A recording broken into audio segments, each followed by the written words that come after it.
الحمد لله حمدا يوافي نعمه ويكافي مزيده. أشهد أن لا إله إلا الله وحده لا شريك له، وأشهد أن سيدنا مولانا محمدا عبد الله ورسوله أرسله ربه بالهدى ودين الحق ليظهره على الدين كله ولو كره المشركون. اللهم صل على سيدنا شفينا حبيبنا مولانا محمد وعلى آل سيدنا شفينا حبيبنا مولانا محمد. بارك وسلم صلاة وسلاما عليك يا رسول الله صلى الله تعالى عليه وآله وسلم. أما بعد، يقول مولانا سبحانه وتعالى بعد أعوذ بالله من الشيطان الرجيم: يا أيها الذين آمنوا استجيبوا لله وللرسول إذا دعاكم لما يحييكم واعلموا أن الله يحول بين المرء وقلبه وأنه إليه تحشرون. يا أيها الذين آمنوا اتقوا الله حق تقاته ولا تموتن إلا وأنتم مسلمون. Dear brothers and sisters, I would like to reflect today on a topic that I left last week, Last week, basically I talked on an issue or the topic was, what is the question?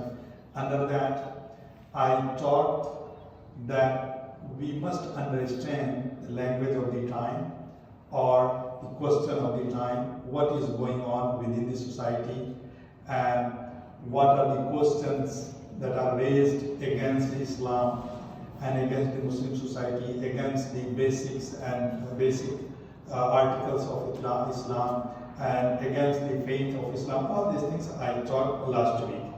And I promised with you that for this week, I'm going to talk that how to counter this question or these questions that are raised against Islam.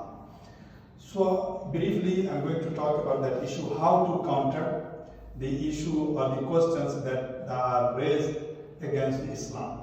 So before I talk that, let me share with you a brief story of early Islam that took place basically in 3rd, 4th century of Islam. You may remember or recall last week I mentioned to you a story related to Abu Hassan al-Basri radiallahu ta'ala anhu, one of the greatest students of Tabi'i Sahaba radiallahu ta'ala anhu, or one of the greatest Tabi'i. So his story told us last week, as I mentioned, that the group emerged in a result of an encounter or in a result of the dialogue took place between Hassan Basri and one of the scholars of the time. A group emerged that was known as Mu'tazila or Mu'tazilites. They are the rationalist people and they rationalize each and everything. That was the summary that I talked last week. Now in that continuation, another story took place after a while, after 200 or 300 years after Hassan Basri radiallahu ta'ala. You may remember that I said this Mu'tazila, their idea was they are known as Ashab al-Tawheed wal-Adl, people of monotheism or people of Tawheed and justice. According to their belief, Allah subhanahu wa ta'ala never does injustice. Allah subhanahu wa ta'ala is not unjust. Of course, we also believe in that. But we meaning Ahlus Sunnah wal Jama'ah. And we have the different explanation, or they have the explanation that doesn't match to their explanation, meaning Mu'tazilites. Now, just keep in mind, they are known with the title or with the word Ashab al-Tawheed wal-Adl, or people of Tawheed and justice. Why justice? Because according to their understanding, rational understanding, which is of course true, that Allah subhanahu wa ta'ala never do or never does wrong, I will never do wrong, nothing, never. Not in the past, not present, past, present, future is for us, and for Allah subhanahu wa ta'ala everything is present. So Allah subhanahu wa ta'ala does not do wrong, as Allah says, Inna Allah laysa bidhallamin lil abid. Now, the time passed. After 200 years, in 3rd and 4th century, Abu Hassan al-Azhari, one of the greatest scholars of time, born, and in the beginning, he was Mu'tazili kinds of thing, or he was a student of the famous Mu'tazilite scholar. And when he came to know, remember that last week's question again, I'm reminding you, their position was, if a person commits major sins, so they will not enter in a Jannah, not in hellfire. So there will be status between two status, or what is called manzila bainal manzilatayn. So they are not in hellfire, they are not in paradise. That is Mu'tazila's position, not Ahlul Sunnah wal Jamaat's position, I explained last week. In that continuation, Abu Hasan al-Azhari comes and he has a dialogue with one of the Mu'tazilites, and he says, since you, the Mu'tazilites, you hold this position, if a person commits a major sin, he will not enter in a Jannah, not in hellfire, he will be holding the status between two status. What would you say about three brothers? One of them, he grown up and he was completely fine, he was so pious person. Born, raised, became a pious person, never committed any wrong thing in his life. And then after a while, he passed away. So what would be his station? Where would he go? Jannah, Jahannam, hellfire, paradise, where would he go? So of course he said he will go in Jannah because he's a pious person. So he said, okay, how about another brother? When he born and raised, he never do any good things, always bad and evil actions. So after that, and then he died. He does not have any good actions in his life. So what would be his station? So he said, of course he will go in hellfire. He is not a pious person. Then he said, okay, the third brother, he is so young and he died in his young age. Where would he go? What would be his destination? Hellfire or paradise?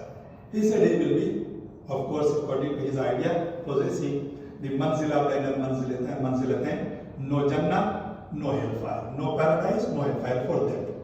Now Abu Hasan al-Azhari, this is the point. Now Abu Hasan al-Azhari, he asks question again. He said, okay, what do you think if this brother who died in his young age, on the day of judgment, he will come to Allah subhanahu wa ta'ala and says, oh Allah subhanahu wa ta'ala, why did you give me the date while I was in young age?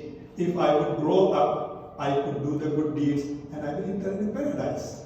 Then this scholar, Mu'tazili scholar, he says, no, Allah will answer, I know because I know each and everything, Allah subhanahu wa ta'ala. I know that if you grow up, you will do the bad deeds. So therefore I give you the death. You die in your young age, so you cannot commit bad things. So you will not go in hellfire. So that I know, that's why I give you the death while you are in your young age. So now he says, Abu Hasan al-Azhari, what do you say about the second brother who never committed good things in his life? He will come and he will say, oh Allah subhanahu wa ta'ala, why you didn't give me the death while I was in my young age? I would not go in hellfire. Why don't you do that? He does not have any answer. Surprisingly, he becomes silent. He did not have any answer. You may understand this story. What does this story tell us? Abu Hasan al-Azhari radiyallahu ta'ala anhu encountered the rational thinking or the rational argument using their own methodology, using their own way of argument, and using their own path. And he met this person who was on wrong path, or which is not the path of Ahlul Sunnah wal Jama'ah, which is not the position of Ahlul Sunnah wal Jama'ah, using the same argument, using the same logic, using the same rational way of thinking, he made them silent and he does not have any answer. So the moral of the story is, the time and the culture we are living in, this time and culture requires us to know the language of the time. When I say the language of the time, that does not mean the English, Arabic, French, this, no. Language means the culture of the time and the way of the time and age where we are living. This is the rational time. You can say everything is justified based